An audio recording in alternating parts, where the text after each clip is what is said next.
The call came at 2 a.m. on a Tuesday, piercing through my sleep like broken glass. Jessica's voice bubbled through the phone, breathless with champagne and excitement. "Maya! Oh my God, Maya!" he proposed. Daniel actually proposed. I sat up in my narrow downtown loft, squinting at the city lights bleeding through my blinds, trying to process the words. My sister, engaged. The same sister who'd sworn off marriage after watching our parents' messy divorce, now giggling like a teenager about centerpieces and dress fittings. The irony wasn't lost on me. Here I was, 28 and single, listening to my younger sister plan the wedding I'd dreamed about since we were kids playing house in our grandmother's attic. But genuine happiness bloomed in my chest anyway, warm and immediate. Jessica deserved this. After years of dating disasters and career struggles, watching her find someone who made her laugh the way Daniel did felt like witnessing magic. I spent the next hour on the phone with her, sketching notes in the margins of a magazine as she rattled off details about the ring, the moment, the way he'd gotten down on one knee in front of the fountain at Washington Park. "I want you to be my maid of honor," she said suddenly, her voice dropping to something softer, more sincere. "Before we jump back in, tell us where you're tuning in from. And if this story touches you, make sure you're subscribed, because tomorrow, I've saved something extra special for you. I know we haven't been as close since you moved to the city, but Maya, you're my sister. You're the only one who remembers when I used to practice wedding marches with our old bedsheets as veils." The memory hit me like a gentle punch to the gut. We'd been inseparable once, before high school social hierarchies and college choices and career paths pulled us into different orbits. Before Jessica became the Instagram influencer with the perfect life, and I became the graphic designer working 60-hour weeks just to afford my cramped apartment. But this felt like a bridge back to something real. Something that mattered more than follower counts or client deadlines. "Of course," I whispered into the darkness. "Of course I'll be your maid of honor." 3 months later, that promise had transformed into something I barely recognized. Phone calls became logistics meetings. Sister conversations became performance reviews. Jessica's engagement had evolved into a full-scale production, complete with sponsored posts, professional photographers documenting every moment, and a guest list that read like a who's who of Denver's social media elite. I should have seen the warning signs earlier. The way Jessica would pause mid-sentence when I'd suggest something, then politely redirect the conversation. How she'd started referring to the wedding as my brand event in casual conversation. The morning she called to tell me she'd decided to go with a different color scheme, one that would photograph better for her upcoming lifestyle blog partnership. "You understand, right, Maya? It's not personal, it's just business." Except it felt deeply personal, watching my role shrink from maid of honor to something more like unpaid wedding coordinator. The final straw came during what Jessica had called our sisterly bonding day at the bridal salon. I'd taken a sick day from work, driven 45 minutes through Denver traffic, and spent 2 hours watching Jessica pose in different gowns, while Stephanie, her best friend and new maid of honor, offered commentary for the Instagram story. "This is so authentic," Stephanie gushed, holding up her phone to capture Jessica twirling in a dress that cost more than my monthly rent. "Your followers are going to die for this content." I stood in the corner holding Jessica's purse and watching her perform intimacy for an audience of strangers. When the sales associate asked if I wanted to try on any bridesmaid dresses, Jessica laughed, a bright, hollow sound that echoed off the salon's marble walls. "Oh, Maya's not in the wedding party anymore. We simplified the lineup for aesthetic reasons." The words hit me like ice water. Aesthetic reasons. As if my presence would somehow diminish the visual appeal of her perfect day. The spring blizzard arrived without warning, the kind of freak April storm that makes Colorado weather legendary for all the wrong reasons. Heavy, wet snow blanketed the highways, turning what should have been a simple drive from Boulder to Denver into a white-knuckle adventure that tested every defensive driving skill I'd ever learned. But I pressed on, windshield wipers fighting a losing battle against the accumulating precipitation, because tucked safely in my passenger seat was 3 months of my life condensed into 50 pages of carefully curated memories. The engagement photo album had started as a labor of love, a way to channel my graphic design skills into something meaningful for Jessica's special day. I'd spent countless evenings after work, hunched over my computer in the blue glow of design software, scanning old photographs and crafting layouts that told the story of her relationship with Daniel. Pictures from their first date at the Denver Art Museum. Screenshots of their early text conversations that Jessica had shared with me during those giddy first weeks. Candid shots from family gatherings where Daniel had slowly integrated himself into our chaotic family dynamics. Each page was a small masterpiece of typography and color theory, printed on museum-quality paper that had cost me a week's grocery budget. I'd hand-bound the album with Japanese bookbinding techniques I'd learned from a YouTube tutorial, choosing a deep emerald green cover that matched Jessica's favorite color. The final page contained a custom illustration I'd created, a minimalist drawing of their silhouettes beneath the Washington Park fountain where Daniel had proposed, surrounded by hand-lettered quotes about love and partnership. It wasn't just a gift, it was a testament to my belief in their relationship, proof that someone had been paying attention to the small moments that Instagram stories couldn't capture. The late-night phone calls where Jessica had confessed her fears about commitment.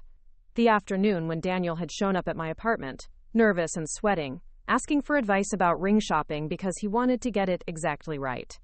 I'd witnessed their love story from the inside, and this album was my way of reflecting that intimacy back to them. The roads grew worse as I approached the city, but I couldn't bring myself to turn around.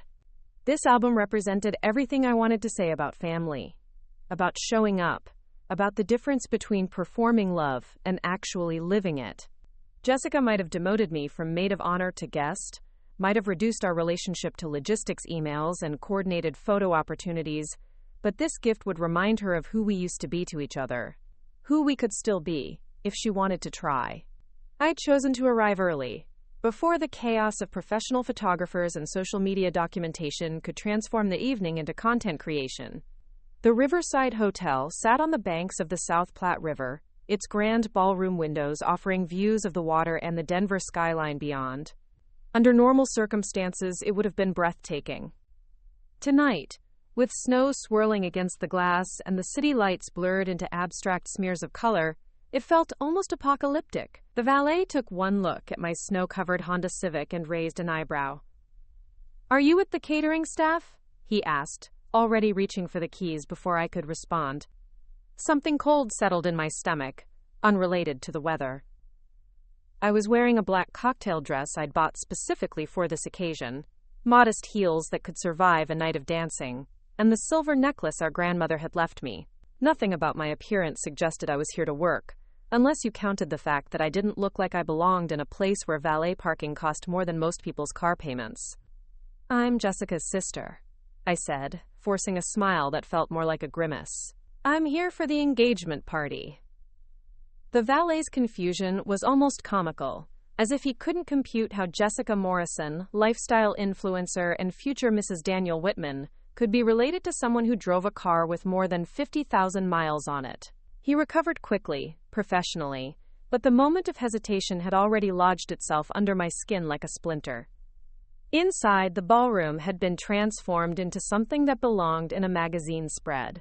Cascade lighting created pools of warm gold across cream-colored linens, while arrangements of white roses and eucalyptus gave the space an organic elegance that would photograph beautifully.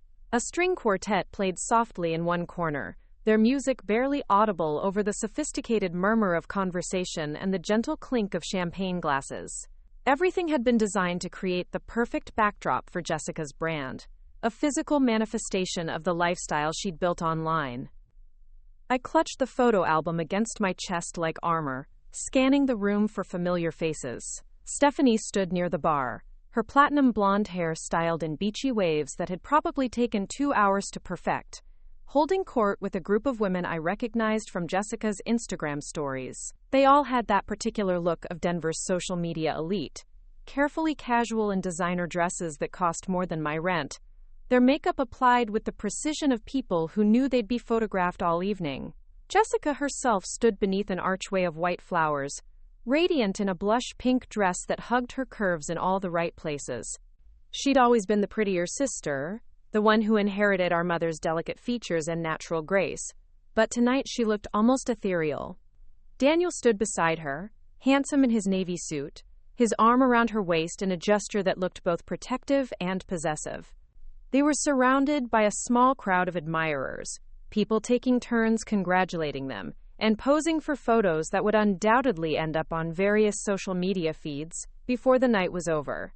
I approached slowly, weaving between clusters of guests who seemed to know exactly where they belonged in this carefully orchestrated social ecosystem. A few people glanced my way, their eyes sliding over me without recognition or interest. I realized with growing unease that I didn't recognize most of the faces in this room. These weren't the family, friends, and college buddies I'd expected to see at my sister's engagement party. These were influencers, business contacts, people whose presence served Jessica's brand more than her actual relationships. When Jessica finally noticed me approaching, her smile faltered for just a moment before snapping back into place with the efficiency of someone accustomed to performing emotions for public consumption. "Maya!" she exclaimed, her voice carrying just the right note of surprise and delight. "You made it through the storm! How brave of you!" The words were warm, but there was something underneath them that felt cold, calculated, as if she were narrating my arrival for an invisible audience. "I brought you something," I said, offering the photo album with both hands like a peace treaty. "I've been working on it for months. It's the story of you and Daniel, from the beginning." Jessica took the album, but instead of opening it immediately, she glanced around the room with the practiced eye of someone always aware of who might be watching. "Oh, that's so sweet," she said, her voice bright but distant. "I'll definitely look at this later, when I have time to really appreciate it." Later. When she had time. I watched her hand the album to Stephanie without even opening the cover, watched my 3 months of work disappear into a pile of other gifts that would be dealt with tomorrow, after the photographers had left and the real world had reasserted itself. The dismissal was so casual, so complete, that for a moment I wondered if I'd imagined the whole thing. Had I really spent countless hours crafting something so personal, so meaningful, only to have it treated like a thoughtless obligation gift? "The pictures are going to be incredible tonight," Jessica continued, apparently oblivious to my shock. "We have this amazing photographer who specializes in lifestyle content, and the lighting in here is just perfect for the kind of aesthetic we're going for." Aesthetic. There was that word again, the one that seemed to govern every decision in Jessica's life now. I looked around the room with new eyes, seeing it not as a celebration of love but as an elaborate photo shoot, a content creation opportunity disguised as genuine emotion. The realization hit me slowly, like cold water seeping through a crack in a dam. This wasn't about Jessica and Daniel's relationship. This was about Jessica's brand, her image, her carefully curated online persona. The guest list, the decorations, even the timing of the engagement party, everything had been chosen for maximum social media impact. And I, with my modest dress and my heartfelt handmade gift, didn't fit the aesthetic she was trying to create.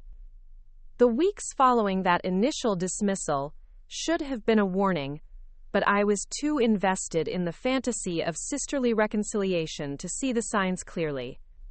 Jessica's texts became increasingly transactional, peppered with requests disguised as invitations to participate. Could I help coordinate RSVPs, since I was so organized? Would I mind picking up the custom napkins from the printer downtown, since it was on my way to work? Each task felt like a small investment in our relationship, proof that she still needed me even if my official role had been diminished. I threw myself into these responsibilities with the dedication of someone trying to... Preparing and narrating this story took us a lot of time, so if you are enjoying it, subscribe to our channel. It means a lot to us. Now back to the story, to earn their way back into favor. Spreadsheets became my evening entertainment as I tracked guest responses, dietary restrictions, and +1 confirmations. I spent my lunch breaks calling vendors to confirm delivery times and set up schedules.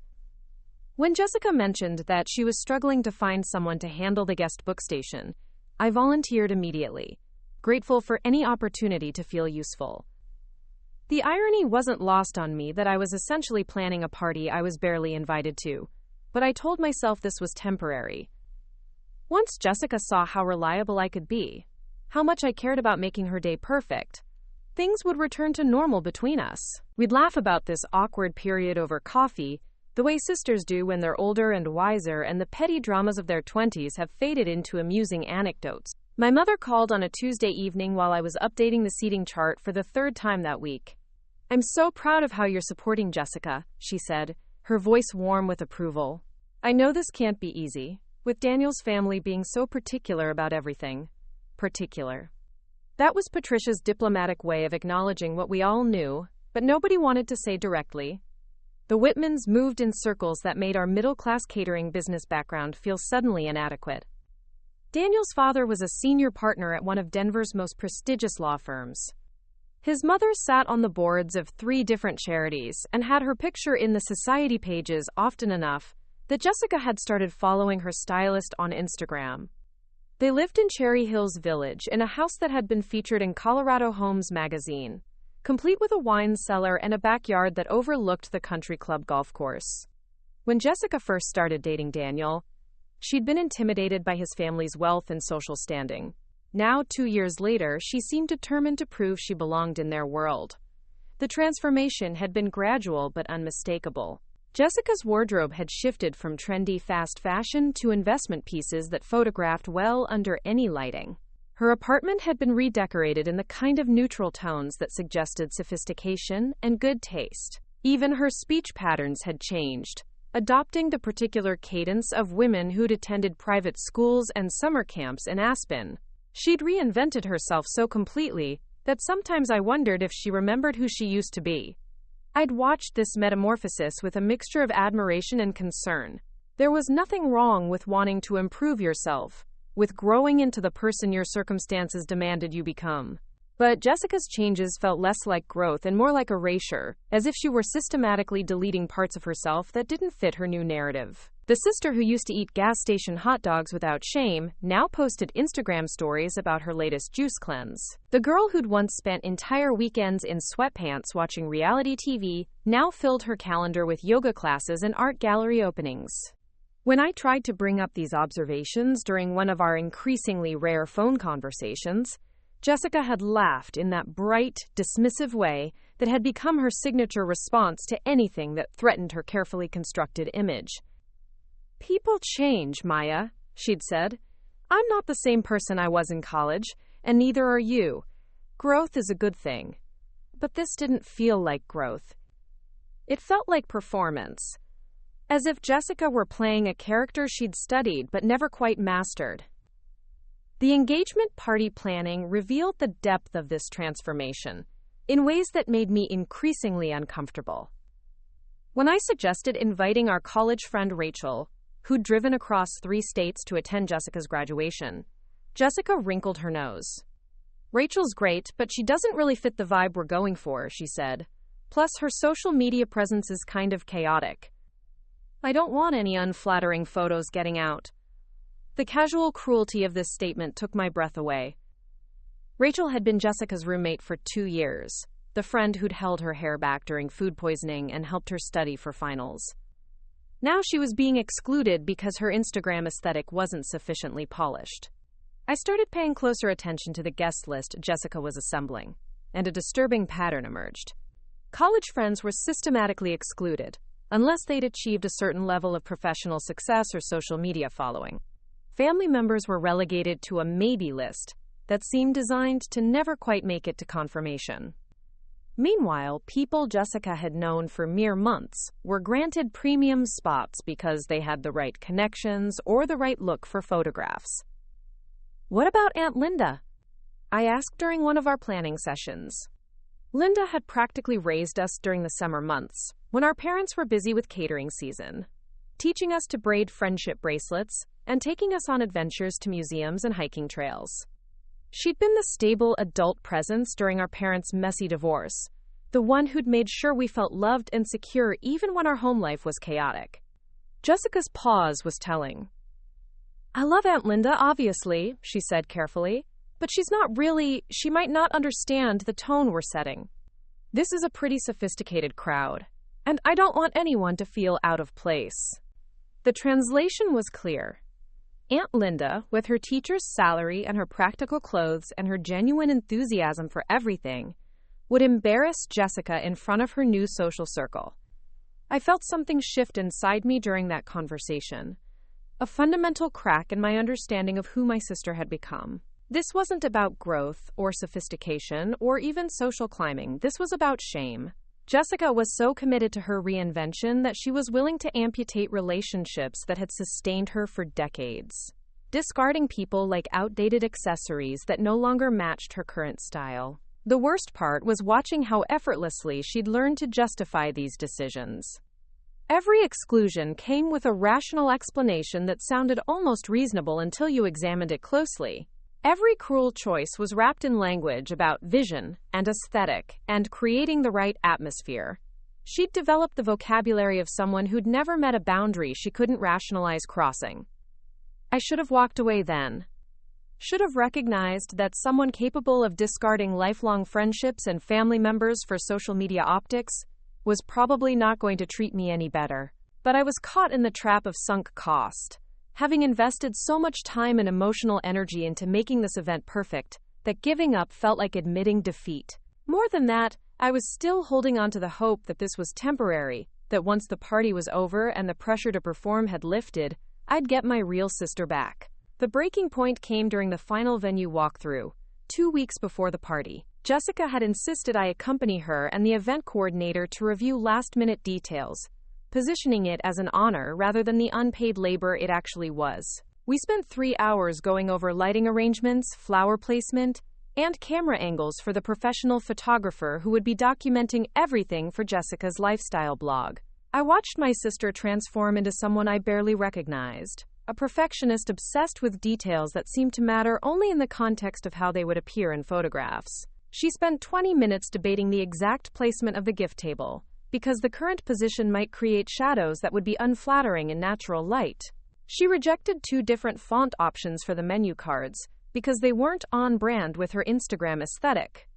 Every decision was filtered through the lens of how it would look to her online audience, as if the actual guests attending the party were secondary to the ones who would experience it through curated images. During a brief break while the coordinator took a phone call, I tried to inject some reality into the conversation. Remember when we used to have birthday parties in the backyard with paper plates and grocery store cake? I said, hoping to spark some connection to our shared past. Mom would let us stay up late, and we'd catch fireflies in mason jars. Those were some of the best parties ever. Jessica's smile was patient but distant, the kind reserved for people who were missing the point entirely. Those were sweet, she said. But this is different. This is about building something bigger than just a party. It's about creating content that inspires people, showing them what's possible when you put effort into the details. My followers look to me for lifestyle inspiration, and I take that responsibility seriously. Responsibility. She'd reframed her social media presence as a public service, as if her carefully curated posts about designer handbags and expensive restaurants were somehow educational content. The delusion was so complete, so earnestly expressed, that I found myself speechless. When had sharing pretty pictures become a moral obligation? When had performing happiness for strangers become more important than actually experiencing it with the people who loved you?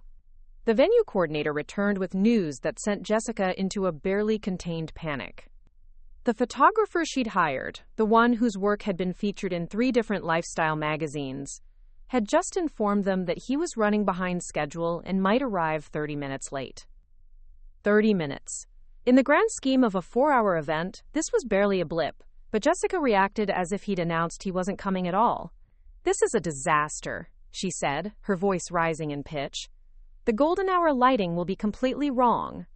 How am I supposed to get the content I need for Monday's post if the timing is off?" She pulled out her phone and started frantically texting, trying to coordinate backup options and revised schedules. I watched this meltdown over a minor timing issue and realized with crystalline clarity that this was no longer about celebrating her engagement to Daniel. This was about feeding the content machine that had taken over her life. I excused myself to the restroom, needing a moment away from the escalating drama over lighting angles and posting schedules. In the quiet of the empty hallway, I finally allowed myself to acknowledge what I'd been avoiding for weeks. My sister was gone. Not physically, obviously, but the person I'd grown up with, the one who used to laugh until she cried, and who called me when she was scared or sad or just needed someone to listen, had been replaced by this stranger, who measured every moment's worth by its potential for social media engagement. The person planning this party wasn't someone who wanted to celebrate love or strengthen relationships or create meaningful memories. She was someone who wanted to create content, generate engagement, build her brand.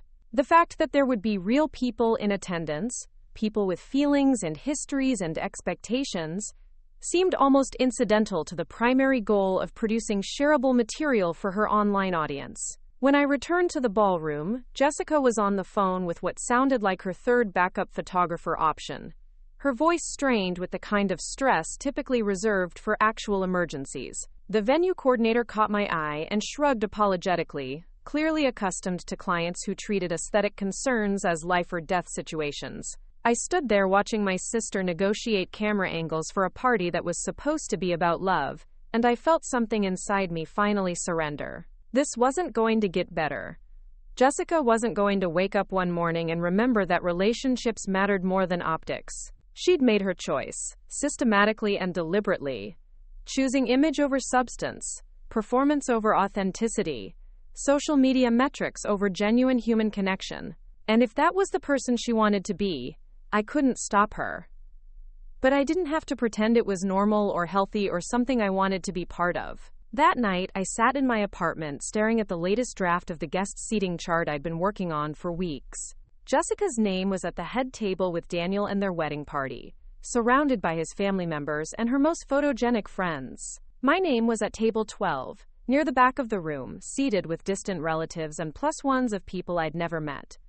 The symbolism was painfully clear. I'd been relegated to the social equivalent of Siberia, close enough to claim I was included, but far enough away to ensure I wouldn't interfere with the main event. I closed my laptop without saving the changes and walked to my kitchen to make tea. Tomorrow I would send Jessica a final email with all the coordination details she'd need for the party, and then I would step back from this elaborate production. I would attend because showing up mattered to me, even if it didn't matter to her. But I would no longer pretend that my efforts were appreciated or that this event was about anything more than content creation for my sister's lifestyle brand. The decision brought a strange sense of relief, like finally setting down a weight I'd been carrying for months without realizing how heavy it had become. I'd done everything I could to support Jessica's vision for her perfect party. Now it was time to accept that her vision simply didn't include space for the person I actually was, only for the role she'd assigned me in her carefully scripted narrative.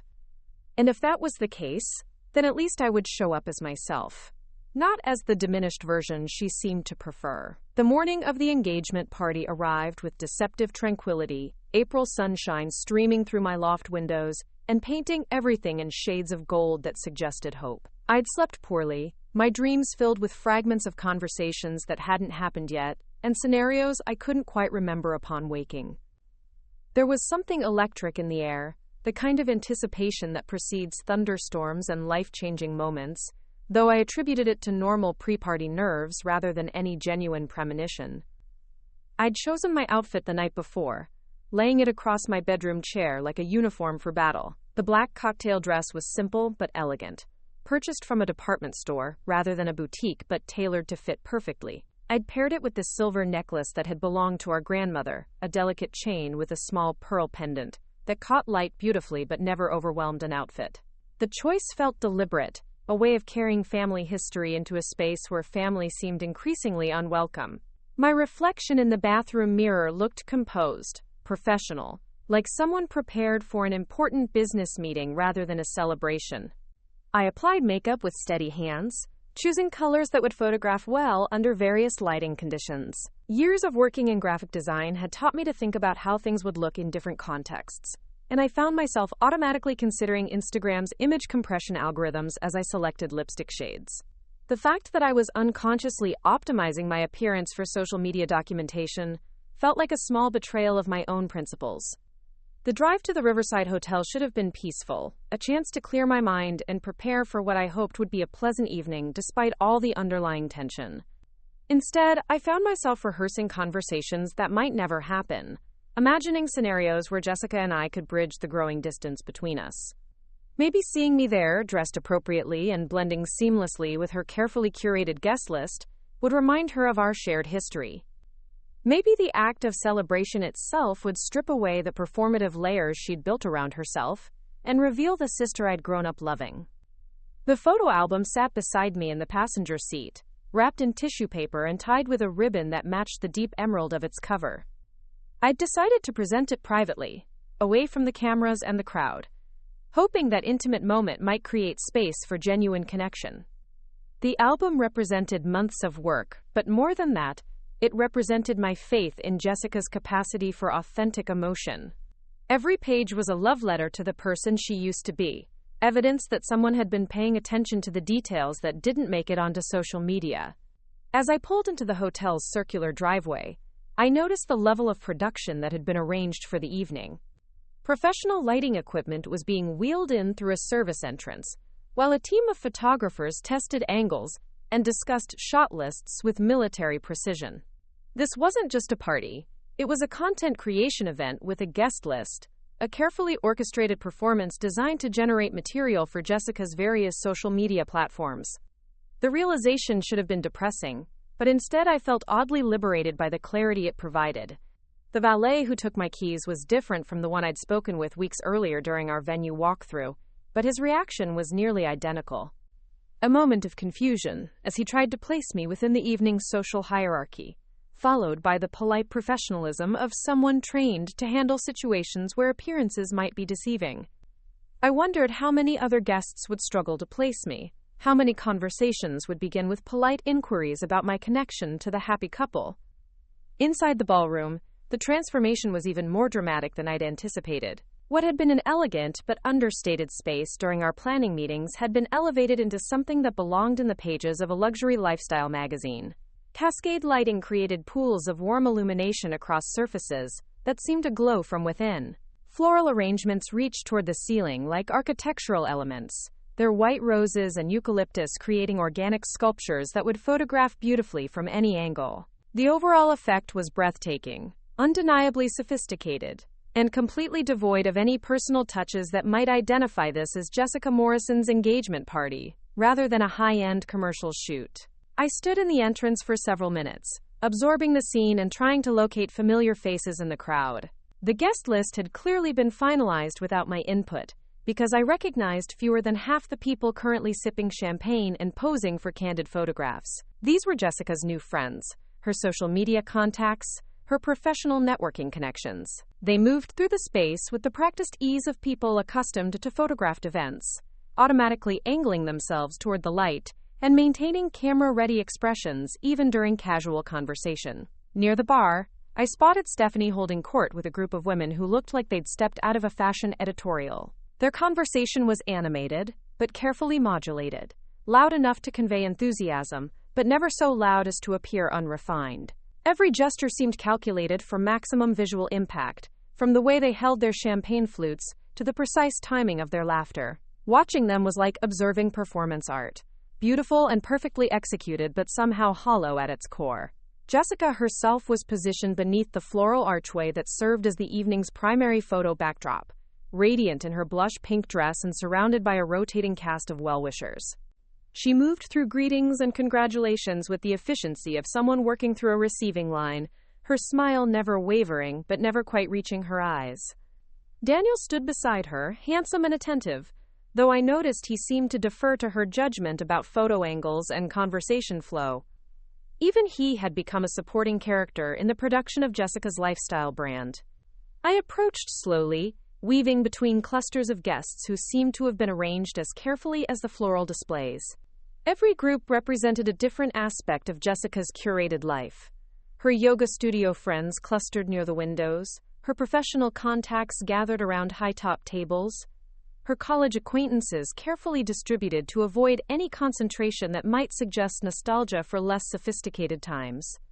The social engineering was impressive in its thoroughness and depressing in its implications. When Jessica finally noticed my approach, her reaction was a masterclass in public relations management. Her face lit up with what appeared to be genuine delight, though I'd seen that exact expression in dozens of her Instagram stories when she was promoting products she'd never actually use.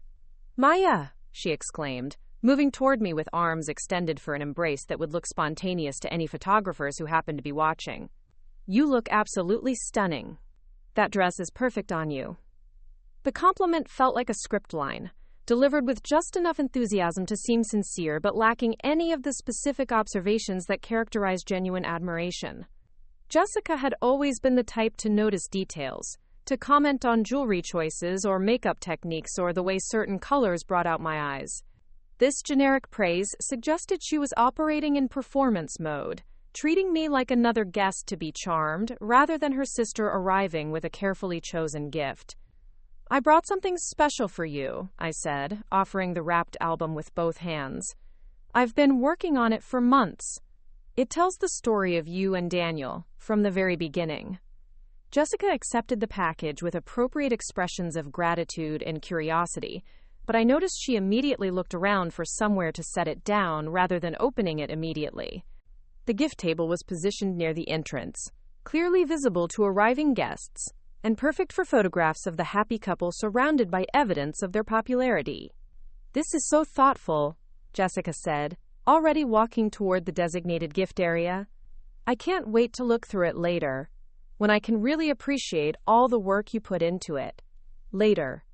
Always later. When there weren't cameras rolling or important people watching, or social media content to create.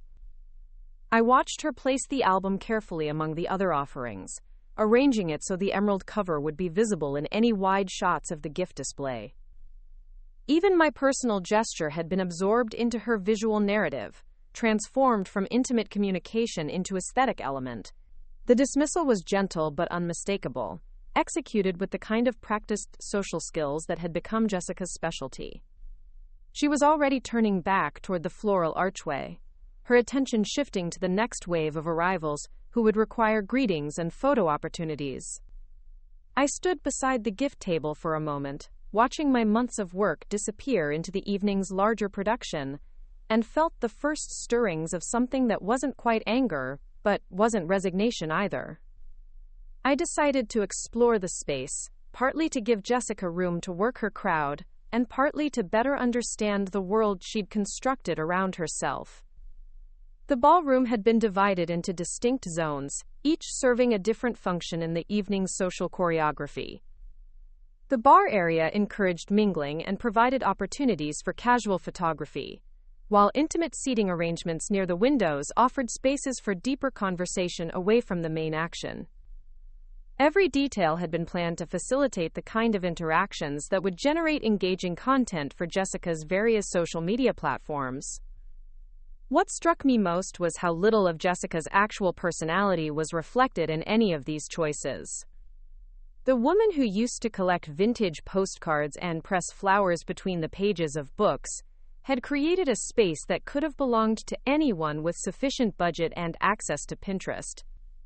There were no personal touches, no inside jokes made manifest in decoration choices, no evidence that this celebration was connected to any specific relationship or shared history. It was beautiful, undeniably sophisticated, and completely generic. Near the windows overlooking the river, I found a small group of older adults who seemed slightly out of place among the carefully styled younger guests. These were Daniel's relatives, I realized, people who'd been included out of family obligation rather than social media strategy. They moved through the space with the careful politeness of visitors to a foreign country, admiring the aesthetics, while clearly feeling disconnected from the underlying culture that had produced them. Daniel's Aunt Martha approached me with the kind of genuine warmth that had become increasingly rare throughout the evening. "You must be Jessica's sister," she said, her eyes crinkling with authentic pleasure. "Daniel has told us so much about you. He said you're incredibly talented, that you work in design."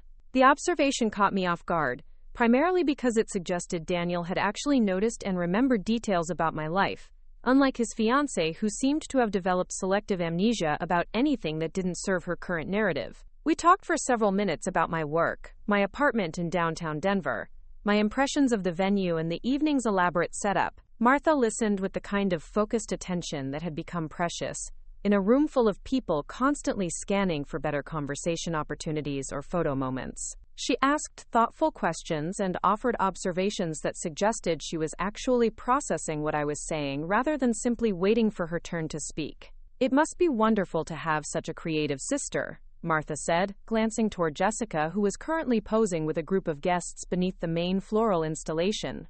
"Family relationships are so important, especially during big life transitions like engagements and weddings. I'm sure you two have such special memories together." I nodded and smiled, not trusting myself to voice the complicated truth about how those family relationships had been systematically deprioritized in favor of more photogenic alternatives. Our conversation was interrupted by a subtle shift in the room's energy, the kind of change that occurs when the evening's main programming is about to begin. Lights dimmed slightly while the string quartet transitioned into something more formal and attention-grabbing. A large screen descended from the ceiling near the main seating area, clearly positioned for optimal viewing from every angle in the room. Jessica and Daniel moved toward the center of the space, their hands clasped, and their expressions radiating the kind of anticipatory excitement that suggested they knew exactly what was coming next. The slideshow that began playing was a masterpiece of professional editing, set to music that swelled at exactly the right moments, and featuring photographs that had clearly been selected for maximum emotional impact. Images of Jessica and Daniel's relationship played across the screen in chronological order, telling the story of their courtship through carefully curated moments that painted their love as inevitable and profound. Candid shots from their early dates were interspersed with more formal portraits from recent events, creating a narrative arc that felt both personal and universally relatable. What fascinated me was how thoroughly this visual autobiography had been constructed to serve Jessica's brand, rather than document their actual relationship history. Every image had been chosen for its aesthetic value, as much as its emotional significance, creating a love story that looked like it belonged in a romantic comedy rather than real life. The editing was flawless, the music perfectly matched to the emotional beats, and the overall effect was undeniably moving. It was also completely artificial, a Hollywood version of a relationship that I'd witnessed unfolding in much messier, more complicated ways. I found myself scanning each image for any glimpse of the broader context that had been carefully edited out. Where were the pictures from family gatherings where Jessica had been too nervous to eat? What about the photos from the weekend when Daniel had food poisoning, and Jessica had spent 2 days bringing him soup and marathon watching terrible movies? The slideshow presented their relationship as a series of golden moments unmarred by ordinary human complexity, beautiful and inspiring and completely disconnected from the reality of building a life with another person. As the presentation continued, I began to notice what was missing as much as what was included. No images from Jessica's previous relationships, which had often been dramatic and emotionally exhausting. No pictures from family events where our parents' lingering post-divorce tension had made everyone uncomfortable. No documentation of the financial stress both Jessica and Daniel had experienced during their first year together, when his law firm salary hadn't yet kicked in and her social media income was still inconsistent. The slideshow presented a sanitized version of their story, one that eliminated anything that might complicate the narrative of effortless romantic destiny.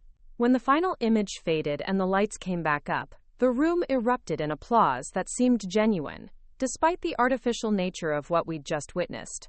Jessica and Daniel stood at the center of attention, basking in the approval of their carefully selected audience, and for a moment, they looked genuinely happy rather than simply photogenic. The slideshow had achieved its intended effect, creating a shared emotional experience that would bind the evening's guests together in the story of their perfect love. But I couldn't shake the feeling that I'd just watched an elaborate magic trick, a masterful illusion that had made reality disappear while everyone was looking in the wrong direction. The real Jessica and Daniel, the complicated people I'd watched struggle and grow and build something meaningful together, had been replaced by these glossy avatars who existed primarily to generate content and inspire envy. The transformation was complete, professional, and profoundly sad in ways that the assembled guests would never recognize.